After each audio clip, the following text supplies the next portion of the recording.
দীপাছ জোন চেনেলটোলৈ মই দীপাছ স্বাগতম জনাইছোঁ। আজি আহকচোন আমি আৰু এটা ফুল চাওঁ। তাৰ বাবে আমি স্কেল আৰু পেঞ্চিলেৰে প্ৰথম ছবিটো ড্ৰ কৰি ল'ব লাগিব। ভিডিঅ'টিত দেখুওৱাৰ দৰে আপোনালোকে ড্ৰ কৰি ল'ব।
পাতল গুলপীয়া ৰঙৰ, সেউজীয়া ৰঙৰ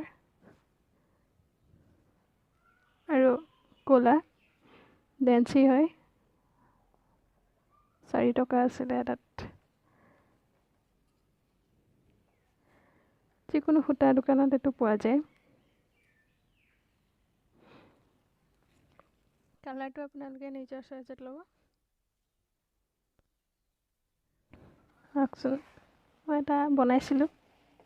এইটো মই ইয়াত এটা আপোনালোকক বনাই দেখাম।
পিছত কিমান ধুনীয়া এটা ফুল অতি কম সময়ৰ ভিতৰত হৈ যায়।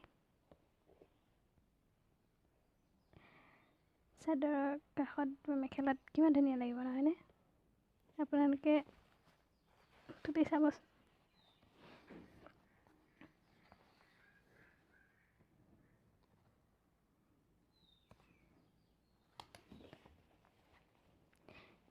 ভিডিঅ'টো চাই কেনে পালে জনাব। লাইক, কমেণ্ট, ছাবস্ক্ৰাইব, শ্বেয়াৰ কৰিবলৈ নাপাহৰিব।